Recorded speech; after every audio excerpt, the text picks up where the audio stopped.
Hello everyone, today we will look at a DPS Harbinger build that will do on average 31k DPS with a rotation that is easy to follow. For those of you who watched my Quickness Harbinger build, this is pretty much going to be the same gear. We're using a full set of Viper armor with Nightmare runes, and then we have Pistol Warhorn, both of them are also Viper. We have Torment Sigil on the pistol, and we have Malice Sigil on the Warhorn, and our trinkets are also a full set of Viper. The food we will use will be the Asparagus, which will increase our Torment duration by 15%. And for the utility, we will use Writ of Masterful Malice, and this will be our best option. If it was too expensive, we will take the level 61, which is Writ of Land Malice. And if this was also still too expensive, we will use Writ of Calculated Malice. For the traits, we have Curses 2, 1, 3, and then Soul Reaping 1, 1, 3, and Harbinger 3, 3, 3. For the utility skills, we have Signet of Vampirism and Signet of Spite, and then we have Will of Suffering, Blood is Power, and Plague Glands. Most of your damage will come from the Harbinger trait line, and this trait will increase our condition damage per stack of Blight we will have, which will basically be kept at the max all the time. And from this trait, we will increase our expertise, and from this trait, we will increase our condition damage by 240,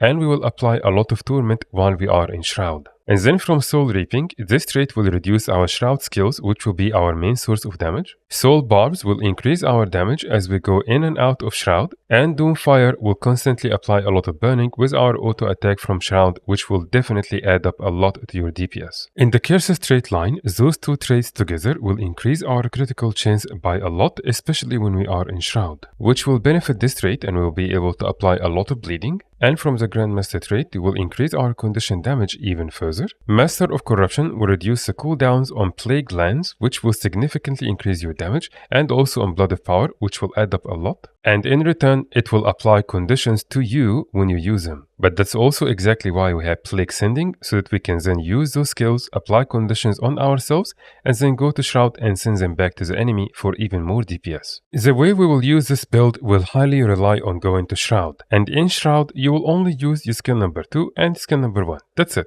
And one of the very good things about Harbinger Shroud is even if you are literally at 0% life force, you can still go to Shroud and it will give you a little bit of life force to spam your skills. So anytime our Harbinger Shroud is ready, we will go to it no matter how much life force we have. And you will go to Shroud, use your skill number 1, skill number 2, ignore everything else, and you will keep doing that until you run out of life force. And then when it's ready again, you will go back to it and repeat over and over. When you are outside of Shroud, this is when your utility skills will be very important. Plague Glands is a huge source of damage. It will apply tons of conditions, and it will keep applying them for every pulse that it will stay. Blood is Power will apply bleeding and torment, and when you go to your Shroud, you will transfer those conditions back to the enemy. And so with Plague Glands, this is also a very good source of damage, and you will have 2 charges of them, so you will use both whenever they are available. And Will of Suffering is another good source of DPS to add up. Signet of Spite is something you will leave on passive all the time, you will not use it at all. And of course you can use Signet of Vampirism if you need the heal.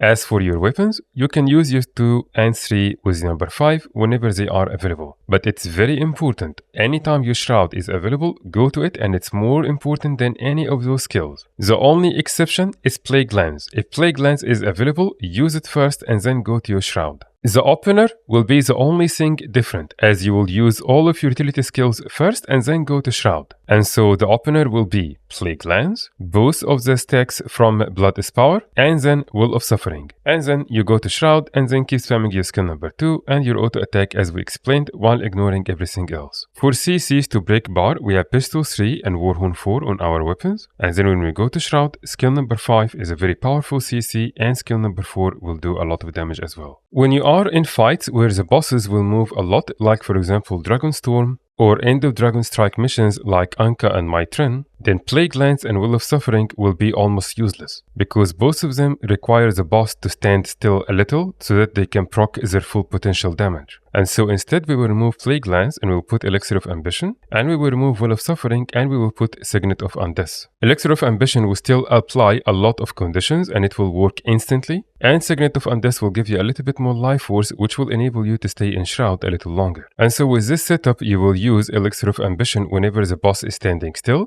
and then you will go to your Harbinger Shroud, use your skill number 2 and 1 until you run out of life force. And when you are outside of Shroud, just use whatever available from your weapon skills 2, 3, and 5. And if Blood is Power is available, you will also use it. And of course, whenever Elixir of Ambition comes off cooldown, also use it. You will leave the 3 signets on passive. This setup will be too squishy for fractals, especially in higher tiers. So if you felt like your sustain was low, we are going to remove Soul Reaping and we will put Blood Magic. And here we will use 3, 3, 1. And also we will go to curses and we are going to change our Grandmaster trait to Parasitic Contagion. And for the food, we will use the oysters with spicy sauce, which will decrease the damage we will take by 10%. I tested this setup in action in Fractals and the DPS was still very good and very decent and always close to the top. I have another build guide for a Quickness Harbinger build that uses exactly the same gear. I will leave the link for it in the description if you want to check it out. If you found this guide helpful, please subscribe to support the channel and see more guides in the future.